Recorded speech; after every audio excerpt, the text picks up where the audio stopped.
बिस्मिल्लाहिर्रहमानिर्रहीम अस्सलामुअलैकुम। आप फेसबुक और यूट्यूब चैनल देख रहे हो। मेरा नाम है अब्दुल रहमान। नाज़रीन, आज 10 अक्टूबर है और आज इस वीडियो में कुछ तहलका खेज़ खबरें और कुछ बड़ी अहम पेशरफ्त और कुछ बड़ी अहम डेवलपमेंट्स जो हैं जो हम आपके सामने रखेंगे। बाकायदा वीडियोस चलाएंगे और सबूतों के साथ आज आपके सामने बात करेंगे। नवाज शरीफ साहब ने शहबाज शरीफ साहब की सियासत तबाह करके रख दी है। कल रात उन्होंने एक इंटरव्यू दिया और उसमें से कुछ बड़ी अहम पॉइंट्स आपके सामने रखेंगे। उस इंटरव्यू और उस प्रेस कॉन्फ्रेंस का असल मकसद क्या था और कहां पैगाम पहुंचाना चाह रहे थे, और उसके साथ साथ शहबाज शरीफ साहब का पिछले 6 माह का बयानिया जो तबाह करके रख दिया नवाज शरीफ साहब ने, उसमें कौन सी ऐसी अहम बातें हैं जो आपके सामने रखेंगे जो शायद किसी ने भी नोट नहीं की होंगी और ना ही उनके ऊपर बात हो रही है। लेकिन जहां मैसेज पहुंचाया जाना था वो पहुंच चुका है और जहां जो बातें वो करना चाह रहे थे और शहबाज शरीफ साहब का जो बयानिया जिसको तबाह करके रख दिया कल के रात की प्रेस कॉन्फ्रेंस ने, वो आपके सामने रखेंगे। इसके साथ साथ पाकिस्तान में चीफ ऑफ आर्मी स्टाफ की तैनाती को लेकर पिछले 3 से 4 माह 6 माह से जिस तरह का एक प्रोपेगेंडा मीडिया के ऊपर लॉन्च किया गया और जिस तरह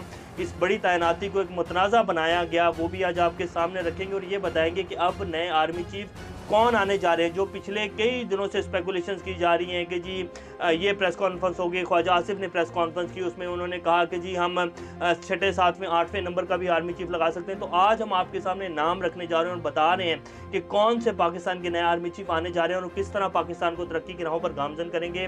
बिल्कुल इसी तरह जिस तरह जनरल बाजवा साहब पाकिस्तान को आगे लेकर चले हैं, तो आज एक बहुत अहम नाम चीफ ऑफ आर्मी स्टाफ की तैनाती को लेकर हम आपके सामने रखेंगे और आपके सामने बिल्कुल क्रिस्टल क्लियर हो जाएगा कि कौन से नए आर्मी चीफ आने जा रहे हैं। कोई स्पेकुलेशंस नहीं, बिल्कुल हकीकत के ऊपर मबनी खबरें जो हैं हम आपको देंगे आज, और इस वीडियो को आपने एंड तक देखना है और आपके सामने बहुत सारी चीज़ें जो हैं वो क्लियर हो जाएंगी। इसके साथ साथ एक बहुत बड़े सहाफ़ी जो कि पाकिस्तान में नहीं है, अमेरिका में बैठे हुए हैं और उनका पाकिस्तानी सहाफ़त में एक बहुत बड़ा तजर्बा है, उन्होंने भी पाकिस्तान के नेक्स्ट आर्मी चीफ की तैनाती को लेकर बड़ी अहम बात की है। उन्होंने बाकायदा इस चीज़ को क्लियर कर दिया है जो हम आज आपके सामने खबर और नाम रखने जा रहे हैं। इसके साथ साथ जो है फवाद चौधरी साहब ने पाकिस्तान के जो इलेक्शन कमिश्नर हैं और जिस तरह ये 16 अक्टूबर को जो ज़िमनी इलेक्शन हो रहे हैं, करोड़ों रुपया जो है पाकिस्तानियों की आवाम का जो टैक्स का पैसा है वो बहा दिया गया है इलेक्शन की तैयारियों में, और अब इलेक्शन जो है उनको पोस्टपोन किया जाना। उसके हवाले से फवाद चौधरी साहब ने एक बड़ा जो है ज़बरदस्त ट्वीट किया, वो भी आपके सामने रखेंगे। राणा सनाउल्लाह साहब की गिरफ्तारी को लेकर टीम जब उन्हें गिरफ्तार करने के लिए थाने गई तो वहाँ उस टीम के साथ किस तरह का रवैया रखा गया और क्या राणा सनाउल्लाह साहब गिरफ्तार हो गए, वो वीडियो भी आपके सामने चलाएंगे और बताएंगे कि इस टाइम सिचुएशन क्या है पाकिस्तान में। तरीके तालिबान पाकिस्तान के साथ जो पिछले 20 साल हमने जंग लड़ी और जिस तरह पाकिस्तान के नॉर्दर्न एरियाज़ को तबाह कर दिया गया तरीके तालिबान पाकिस्तान की तरफ से, अब दोबारा जो है सवात में कुछ अटैक्स हो रहे हैं और उसमें बाकायदा भी जो लेटेस्ट खबर आपके सामने रखेंगे जिसमें एक शख्स जो है वो शहीद हो चुके हैं और बाकायदा 2 जो बच्चे हैं वो ज़ख्मी हो चुके हैं। ये सारी डेवलपमेंट्स आज आपके सामने रखेंगे। इससे पहले अगर आप लोगों ने चैनल को सब्सक्राइब नहीं किया तो रेड बटन को प्रेस कर लें और बेल आइकॉन को भी प्रेस कर लें ताकि लेटेस्ट अपडेट्स आप लोगों को मिलती रहें और ये जो हमारा ताल्लुक है ऐसे ही जुड़ा रहे। सबसे पहले हम बात कर लेते हैं कि जी नवाज शरीफ साहब ने कल रात प्रेस कॉन्फ्रेंस की और बाकायदा सारे वही सवालात लिए जो बाकायदा पहले सहाफ़ियों को बताया गया। कोई भी एक सवाल जो है उन्होंने जिस तरह की आज़ाद सहाफ़त होती है और जिस तरह के सवाल होने चाहिए वैसा कोई भी सवाल नहीं था। सिर्फ नवाज शरीफ साहब को मजलूम बनाकर पेश किया गया और उनकी जद्दोजहद दिखाई गई और बताया गया। सवाल भी उसी तरह के थे कि जिस तरह पता था नवाज शरीफ साहब को कि ये सवाल आना और ये जवाब मैंने देना है, तो वो सारी एक जो है फिक्स्ड प्रेस कॉन्फ्रेंस थी और फिक्स्ड इंटरव्यू था। नवाज शरीफ साहब ने जवाब दिए जिनमें से जो अहम पॉइंट्स हैं वो आपके सामने रखते हैं। नवाज शरीफ साहब ने कहा और नवाज शरीफ साहब ने डायरेक्ट जो है हमले किए हैं जो कि पिछले 6 माह में और पिछले साल में जो शहबाज शरीफ साहब ने एक पुल बनाया और रेड कारपेट बिछाने की तैयारियां की जा रही थी नवाज शरीफ साहब की, लेकिन नवाज शरीफ साहब की बड़ी आराम से वापसी होगी और NRO जैसे कि आप सब लोग जानते हैं कि उन्होंने ले लिया है। तो जिस तरह का रेड कारपेट उनके लिए बिछाया जा रहा था, सारा का सारा रेड कारपेट जो उन्होंने अपने हाथों से फाड़ कर फेंक दिया है। और क्या कहा है लंदन में बैठकर, उन्होंने कहा कि जज ने सज़ा नहीं दी बल्कि सज़ाएं दिलवाई गई। और इसके साथ साथ उन्होंने कहा कि जज अरशद मलिक साहब ने जो कह दिया था कि जी मुझे तो कोई करप्शन नज़र ही नहीं आ रही, लेकिन मेरे ऊपर इतना प्रेशर है और बाकायदा मुझे कहा जा रहा है कि सज़ा दो और मुझे सज़ा दिलवाएगी। आप जानते हैं बेहतर कि कौन सज़ाएं दिलवाता है और कौन क्या करता है। तो एक बहुत बड़ा अटैक जो है उन्होंने किया और अपने भाई की जो सियासत है और जो उनका बयानी है उसको तबाह और बर्बाद करके रख दिया है। और आर्मी चीफ की तैनाती को लेकर भी उन्होंने एक बड़ी अहम बात की है, वो भी आपके सामने रखेंगे। लेकिन पहले जो उन्होंने इंटरव्यू में कहा वो बता दें कि ये सब फैब्रिकेटेड फेक केसेस हैं, यानी कि जो पनामा के केसेस हैं वो भी फैब्रिकेटेड हैं, यानी कि वो भी पाकिस्तान ने बनाए हैं और पाकिस्तान के नेशनल अदारों ने बनाए हैं, पाकिस्तान के इस्टेब्लिशमेंट ने बनाए हैं। उनका कहने का मकसद ये था कि मुझे सजाएं दिलवाई कि वो कौन सा केसेस पाकिस्तान में बने हैं, वो तो पनामा लीक्स हुई तो पनामा में इंकशाफ हुआ कि जी नवाज शरीफ साहब के तो बिलियन ऑफ डॉलर्स की बाहर अपार्टमेंट्स हैं, तो वो जवाब इनसे दिया नहीं गया और अब कह रहे हैं कि सारे के सारे जो केसेस हैं वो फैब्रिकेटेड हैं और झूठे केसेस बनाए गए हैं, मुझे इलेक्शन से दूर रखना चाहते थे और इसके साथ साथ मुझे ताहयात नाहल करवा दिया। अब आपके सामने है कि कौन से केसेस हैं, सब फेक केसेस हैं।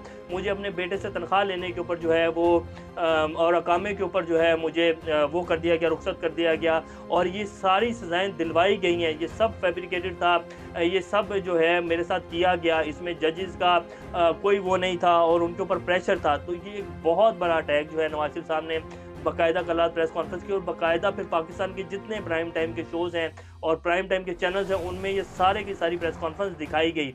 इमरान खान साहब तो अगर सिर्फ एक तनकीद करते हैं और एक बात कर देते हैं तो उनकी जो है पैमरा उनकी तकरीरों को बंद कर देता है और पूरे पाकिस्तान का मीडिया जो है उसको ब्लैकआउट कर दिया जाता है, उनकी तकरीर नहीं दिखाई जाती। इवन कि अगर वो पाकिस्तानी सैलाब ज़दगान के लिए बैठ कर जो है लाइव टेलीथॉन करते हैं तो वो भी नहीं दिखाई जाती और उसके ऊपर भी ये कहा जाता है कि जी ये सारा फ्रॉड कर रहा है, ये पैसा जो जमा कर रहा है ये सब फ्रॉड है, इसमें कोई हकीकत नहीं है। आप पंजाब गवर्नमेंट जो है पाकिस्तान के 80 लाख घरानों को सब्सिडी दे रही है, 40% के ऊपर रियायत पर जो है जितनी ज़रूरत है एशिया की चीज़ें हैं उन सब में जो है 40% रियायत के साथ जितनी सौदा सलब है वो दे रही है, तो वो सारा पैसा यहाँ लग रहा है। इसके साथ साथ जो डेवलपमेंट होंगी, जितने मकानात बनेंगे उनका भी पैकेज जो है तैयार किया जा रहा है, तो वो सारा पैसा इधर लग रहा है। तो वो टेलीथॉन भी नहीं दिखाई जाती थी। बहरहाल खैर उनका जो वो है वो दिखाया गया, उसमें बाकायदा उन्होंने कहा कि जी मेरे साथ जो है सब जुल्म किया गया, मेरी बेटी को जो है पकड़ कर जो है अंदर कर दिया गया और इस हद तक गिर गया ये लोग। नवाज शरीफ साहब पूरे पाकिस्तान में अगर आप केसेस के हालात देखें तो कितनी माओ बहनें हैं जो जेलों में पड़ी हैं, जिनके बच्चे उनके साथ जो हैं जेलों में ज़िंदगियां काट रहे हैं अपनी, उनके अगर आप केसेस पूछें तो उन्होंने बेचारियों ने कुछ भी नहीं किया आपके मुकाबले में, जितनी आपने अरबों डॉलर की करप्शन की है। तो आप तो अभी भी बाइज्जत तरीके से बाहर बैठे हैं और जिस तरह आपको अब सारा NRO मिल गया और जिस तरह अब आपकी वापसी की तैयारी है, जिस तरह आपको प्रोटोकॉल दिया जा रहा है आपकी बेटी को और जिस तरह आप लोग दोबारा से गवर्नमेंट में हैं, ये तो आप लोग तो जो जिस तरह का इंसाफ आप लोगों को मिलता है, दुआ है कि पूरी पाकिस्तानी कौम को इस तरह का इंसाफ मिले तो उनके सारे दुख जो है वो मिट जाएंगे। तो उन्होंने कहा कि जी मुल्क मेरे दौर में तरक्की कर रहा था और मुल्क माशी तौर पर जो है बहुत मजबूत हो गया था, हमें तो ऑफ़र की गई कि जी ये जब हमने वो एटॉमिक धमाके किए तो 5 अरब डॉलर जो है तशरी में रखकर पेश किए गए। मैंने उन्हें कहा एब्सोल्युटली नॉट, तो एब्सोल्युटली नॉट भी जो है वो बार बार चलाया जा रहा है, ये आपकी स्क्रीन के ऊपर चल भी रहा होगा। बहरहाल खैर तो ये एक इंटरव्यू दिया और इसके साथ साथ उन्होंने कहा कि ये अदालती फैसले नहीं हैं, ये अदालती फैसले नहीं और मुझसे इंतकाम लिया गया बाकायदा और ये सारा जहाँ से किया गया आप सब लोग बेहतर जानते हैं। तो ये बात जी नवाज शरीफ साहब ने इंटरव्यू किया और शहबाज शरीफ साहब की जो सियासत है उसका धड़न तख्ता करके रख। अब आपको आर्मी चीफ की तैनाती के बारे में बता देते हैं। ये एजाज सईद साहब हैं जी जिन्होंने ये खबर दी और ये कह रहे हैं कि जी नवाज शरीफ साहब ने जनरल आसिम मुनीर का नाम जो है उसको फाइनल कर दिया। वैसे आपको बता दें कि जनरल आसिम मुनीर जो है मोस्ट सीनियर जनरल हैं और उन्हीं का नाम ही बनता है और बेसिकली अगर देखा जाए तो वही जनरल बाजवा साहब के बाद जो है नए चीफ ऑफ आर्मी स्टाफ जो है सबसे मोस्ट सीनियर बंदे हैं और उन्हीं को लगना चाहिए। जनरल आसिम मुनीर साहब जो हैं सबसे सीनियर हैं, जितने भी लिस्ट आई है 4 या 5 जनरल जो हैं उनमें से मोस्ट सीनियर जो है वो जनरल आसिम मुनीर है और उन्हीं को लगना चाहिए और वही लगने जा रहे हैं। अभी तक की जो 99% खबरें हैं वो यही हैं कि जनरल आसिम मुनीर साहब जो हैं वो लगने जा रहे हैं। लेकिन ख्वाजा आसिफ साहब ने जो कुछ दिन पहले प्रेस कॉन्फ्रेंस की थी उसमें उन्होंने कहा था कि जी 6, 7, 8वें नंबर के भी आर्मी चीफ को लगाया जा सकता है। और ये जो अब ये वाली खबर है जनरल आसिम मुनीर वाली, ये असल में नवाज शरीफ साहब जो हैं शहबाज शरीफ साहब के साथ हाथ करने जा रहे हैं, क्योंकि शहबाज शरीफ साहब जो हैं वो कुछ और चाहते हैं। और वो कुछ और क्या चाहते हैं, उनको जिस तरह ये सब कुछ मिली, जिस तरह हुकूमत मिली और जो उनकी डील हुई है और जिस तरह लाजमी बात है उन्होंने वादे किए होंगे, इसी के ज़रिए जो है उन्हें NRO भी मिला और सारे केसेस भी ख़त्म हुए। 14 जमातें जो पाकिस्तान में सियासत कर रही हैं, लाजमी बात है इनको ये जो सब कुछ इतना बड़ा एक रिलीफ पैकेज मिला है जिसमें सबके केसेस ख़त्म हो गए, सब के सब वापस सियासत में आ गए और सबको जो है एक फूलों का गुलदस्ता बनाकर जो है पेश किया गया। तो लाजमी बात है उन्होंने भी कुछ कमिटमेंट्स की होंगी इस एक बड़ी तैनाती को लेकर। तो अब नवाज शरीफ साहब जो है शहबाज शरीफ साहब की जो सियासत है उसको तबाह कर रहे हैं और दोबारा से अपने उसी बयानिए के ऊपर आ रहे हैं जिस तरह मरीम नवाज शरीफ साहब ने पिछले 3.5 साल एक बयानिया लेकर चले कि जी वोट को इज्जत दो और ये सब कुछ जो है किया गया, ये हमारे साथ जिसने करवाया है। जनरल बाजवा साहब का नाम लिया, जनरल फैज़ हमीद का नाम लिया और कहा कि ये सिलेक्टेड है, इसकी तो वैल्यू कोई नहीं इमरान खान की, ये कैसे हमें बाहर निकाल सकता है। हमें तो जनरल बाजवा और जनरल फैज़ हमीद ने जो है ये हमारे साथ सब कुछ करवाया है, बाकायदा फ़ोन कॉल और प्रेशर दे के ये सब कुछ हमारे साथ करवाया है। तो अब नवाज़ शरीफ साहब कैसे जो है शहबाज शरीफ साहब की बात मान सकते हैं, और शहबाज शरीफ साहब जो हैं वो एक्सटेंशन देने के हक़ में थे और वो चाह रहे थे कि ये इसी तरह ये सारा प्रोसेस चले और मुल्क जो है जब तक जनरल इलेक्शन का टाइम नहीं आता तब तक जो है कोई भी बड़ी तैनाती ना की जाए। तो इसलिए ये सब कुछ जो है नवाज़ शरीफ साहब ने कल रात प्रेस कॉन्फ्रेंस की और बाकायदा उसे जो है पूरे पाकिस्तान की मीडिया के ऊपर दिखाया गया, और शहबाज शरीफ साहब जो है वो अपना सर पकड़ कर बैठे हुए हैं और उनकी जो सियासत है उसका धड़न तख्ता करके रख दिया, जो एक बयानिया लेकर वो चल रहे थे। शाहीन शहबाज साहब कहते हैं कि जो लंदन की प्रेस कॉन्फ्रेंस के बाद शहबाज शरीफ और नवाज शरीफ मरीम नवाज में एक सख्त फड्डा जो है वो पड़ चुका है। नून लीग में से शीन लीग अब बाकायदा निकल कर बाहर आएगी और सख्त रस्साकशी जो है उसका आगाज़ हो चुका है। ये बड़े मोस्ट सीनियर पाकिस्तान के सहाफ़ियों में इनका नाम है और इन्होंने कभी भी जो है किसी पार्टी का बयानिया नहीं दिया। बिल्कुल एक ट्रू जर्नलिज्म जो है इनका पूरा एक कैरियर जो है वो है, तो इनकी खबर जो है बड़ी ऑथेंटिक खबर होती है। तो उन्होंने कहा कि नवाज शरीफ साहब ने जो है शहबाज शरीफ साहब की तबाही फेर के रख दी है। अब आपके सामने रख देते हैं कि जी फवाद चौधरी साहब ने ट्वीट किया बड़ा इंपॉर्टेंट। उन्होंने कहा कि जी पाकिस्तान में अदारों की कारकर्दगी पर रोना ही आता है। आम आदमी कितना बेवकूफ़ है। ब्यूरोक्रेसी, अदलिया और दीगर अदारों की वर्किंग से अंदाज़ा लगाएं। 16 अक्टूबर को मुल्क में इलेक्शन है, 11 सीटों पर लाखों लोगों ने को पता ही नहीं है कि जी हमने वोट डालने आना है या नहीं आना है, और अभी तक इलेक्शन कमीशन जो है वो फैसला ही नहीं कर पाया। इसके ऊपर ANP के जो एमल वली खान हैं, जो कि वली खान के बेटे हैं, उन्होंने कह दिया था कि अगर इलेक्शन इस दफ़ा मुनक़ता हुए और इस दफ़ा उनको ख़त्म किया गया और ना करवाया गया तो हम ये जो 14 जमातों का एक अलाइंस बना हुआ है, PDM बनी, इससे अलहदा हो जाएंगे, और अगर वो अलहदा हो जाते तो शहबाज शरीफ साहब की हुकूमत जो है वो धड़म करके गिर जाएगी। और जैसे कि हम आपको पहले भी बताते हैं कि शहबाज शरीफ साहब की हुकूमत के दिन गिने जा चुके हैं। ये बड़े बड़े जो है लफ्ज़ों में नज़र आ रहा है, लिखा हुआ नज़र आ रहा है। ये तो बस सिर्फ एक जो है कोशिश है और की जा रही है कि जी हम किसी ना किसी तरीके से इसी तरह इसको मुल्क को जो है अगले जनरल इलेक्शन तक ले जाएं, लेकिन ये नहीं होगा। फरवरी या मार्च में इलेक्शन 100% होंगे और ये बात तय हो चुकी है। बहुत सारी अहम मुलाकातें जो है हुई हैं और यहाँ तक भी जो है खबरें आई हैं कि इमरान खान साहब को इलेक्शन की डेट जो है वो बता दी गई है और ये बस अब ऐलान होना बाकी है। राणा सनाउल्लाह साहब की गिरफ्तारी के लिए टीम गई, आप देख सकते हैं पीछे आपकी वीडियो चल भी रही होगी स्क्रीन के ऊपर, जिसमें जी उन्होंने गिरफ्तार करना था राणा सनाउल्लाह साहब को, लेकिन गिरफ्तारी नहीं हो सकी। राणा सनाउल्लाह साहब, ये पाकिस्तान का कानून है जी, जज जो है सिविल जज उनके ऑर्डर हैं और इस्लामाबाद पुलिस जो है जो कि उनके अंडर आती है और एक कानून की हुक्मरानी ये इस तरह की है जी पाकिस्तान में। तो उन्होंने इनकार कर दिया जो पंजाब से स्पेशल एंटी करप्शन की टीम गई थी अपनी पूरी तैयारी के साथ। कल भी वैसे वो गए थे लेकिन उन्होंने कहा जी आप पूरी तैयारी के साथ आएँ। आज वो जो सारे डॉक्यूमेंट्स हैं, जो सारे केसेस जो उनके ऊपर इल्ज़ाम है, वो सारे लेकर पूरी तैयारी के साथ गए। आज भी उन्हें थाने से जो है दलील करके बाहर निकाल दिया गया। थाना सेक्रेटरीट जो है कोसार, उससे उन्हें बाहर निकाल दिया गया और आज भी गिरफ्तारी नहीं करने दी गई।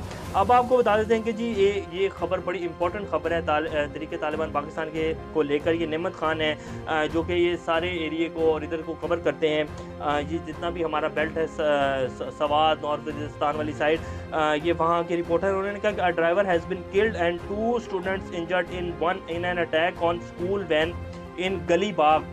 सवाद में ये अटैक किया है जी एक स्कूल वैन के ऊपर बच्चों की, जिसमें ड्राइवर जो है बेचारा शहीद हो गया और 2 बच्चे जो हैं वो शदीद ज़ख्मी हैं। और अब तालिबान जो हैं बड़ी खामोशी से दोबारा से एक्टिव हो रहे हैं और वो ये भी कह रहे हैं कि जी कौन है जो ये किस तरह की डील है और ये क्या हो रहा है जी पाकिस्तान में, और क्यों अब जो है तालिबान वापस आ रहे हैं और दोबारा से अपने ठिकाने बना रहे हैं। एक बड़ी जो है पेचीदा सूरत हाल है और बड़ी खौफनाक सूरत हाल बनती जा रही है। पाकिस्तान की जो इकॉनमी है वो ऑलरेडी आपके सामने है, किस तरह तबाह हाल हो चुकी है। पाकिस्तान को पूरी दुनिया जो है वो सिर्फ इमदाद जो है वो सामान की मद में तो दे रही है और ऐलानात भी बहुत ज़्यादा हो रहे हैं, लेकिन अभी तक कोई इमदाद आ नहीं रही। आपको याद होगा 2010 का जब सैलाब आया था या उससे पहले जो ज़लज़ला आया था, लाखों डॉलर्स जो हैं वो पाकिस्तान में, करोड़ों डॉलर्स कहा जा सकता है कि पाकिस्तान में आए थे। लेकिन इस दफ़ा की जो पाकिस्तान की जो हुक्मरान है जो पाकिस्तान को चला रहे हैं, उनके ऊपर पूरी दुनिया बिलीव ही नहीं कर पा रही। इसलिए पाकिस्तान को इमदाद जो है वो बड़े छोटे से जो है स्केल में मिल रही है और हालात जो हैं इकॉनमी के आपके सामने हैं। तो ये अभी की लेटेस्ट अपडेट्स हैं जी। इंशाल्लाह नेक्स्ट अपडेट से दोबारा आपके सामने हाज़िर होंगे। तब तक अपना और चैनल का ख्याल रखिएगा। अल्लाह हाफ़िज़।